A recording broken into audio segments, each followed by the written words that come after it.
Good morning, students. We are going to start next chapter, understanding quadrilaterals, and the topics which we are going to cover today are polygons, classification of polygons, diagonals, convex and concave polygons, regular and irregular polygons, and interior angle sum property. Let's discuss simple closed curve. Simple curve. Drawing anything without lifting the pencil or without any intersection is known as simple curve. Closed. Closed curves are the curves where starting as well as the ending point is same. Here we have few examples over there of simple curves and closed curves. So now we have polygons. A simple closed curve made up of only line segments is known as polygons. All these three given figures are made up of line segments. Here we have curves that are not polygons because either they may have point of intersection or they are not closed or are not made up of line segments. Let's classify polygons on the basis of number of sides it may have. For example, a triangle having 3 sides. A polygon having 4 sides is called quadrilateral. Polygon having 5 sides is known as pentagon. Hexagon is having 6 sides and so on.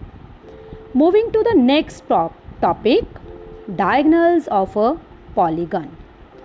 A diagonal is a line segment connecting two non-consecutive vertices of a polygon. In the given figure, PQRS, it is a quadrilateral as it has 4 sides, where PR and QS are the diagonals of quadrilateral. In the another figure, pentagon ABCDE, AD, AC, BE, BD and CE are the diagonals of given pentagon. We can calculate the number of diagonals by using formula, and the formula for calculating the number of diagonals are n into n minus 3 upon 2, where n stands the number of sides of a polygon. Let's understand the same with the help of an example. We have a pentagon. As the number of sides of the pentagon are 5, so the value of n is equals to 5. We can calculate the number of diagonals by using formula n into n minus 3 upon 2. We will substitute the value of n as 5. 5 into 5 minus 3 upon 2. 5 into 2 upon 2. 2 and 2 will be cancelled. So the number of diagonals is equals to 5. Or we can draw the diagonals inside the pentagon and count it. Further, we have convex as well as concave polygons. Let's understand convex and concave polygons and learn the difference between them. Polygons that are convex have no portions of their diagonals in the exterior, means when the diagonals of the given polygon lies inside the polygon is known as convex polygon. On the contrary, when the diagonals lie in the exterior, means any one diagonal lie in the exterior of the polygon, is known as concave polygon. Here we have one more difference. When all the interior angles are less than 180 degree, means no angle is reflex angle, is known as convex polygon. Here we have few figures. In each of the figure, the all interior angles are less than 180 degree. On the other side, for the concave polygons, at least one interior angle is a reflex angle, means more than 180 degree. In these given figures, one angle, at least one angle is more than 180 degree. Coming to the next point, we have regular polygon and irregular polygon. Polygons which are equiangular and equilateral, known as regular polygon. On the contrary, polygons which are neither equiangular nor equilateral are known as irregular polygon. Example: triangle, rectangle, rhombus and hexagon. On the contrary, for the case of regular polygon, equilateral, triangle, square, these are the regular polygon. Let's understand the same with the help of few figures.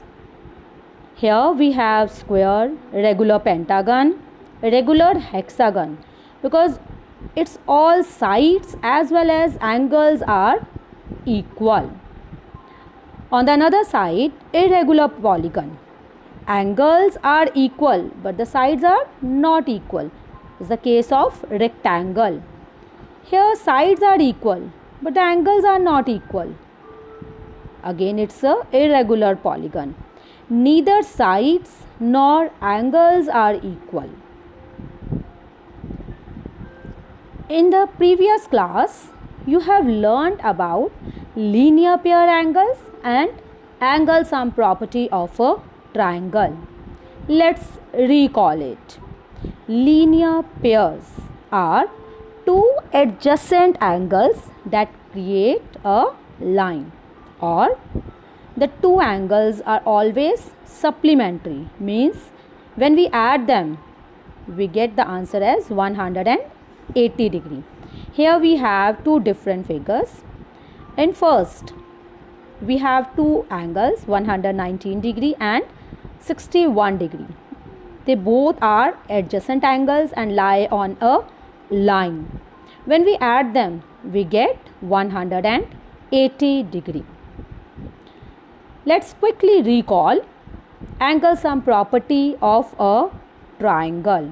We know that there are three angles of a triangle, and we are aware of that the sum of three angles of a triangle is equals to 180 degree.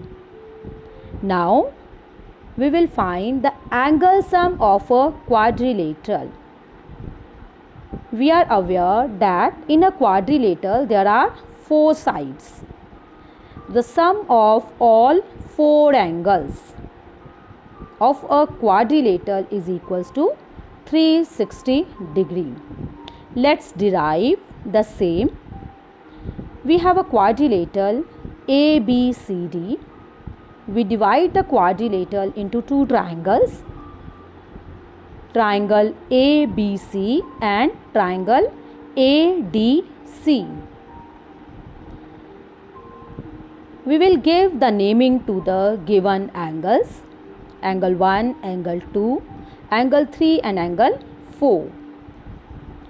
We can see over here that angle 2 plus angle 3, which is equals to angle A.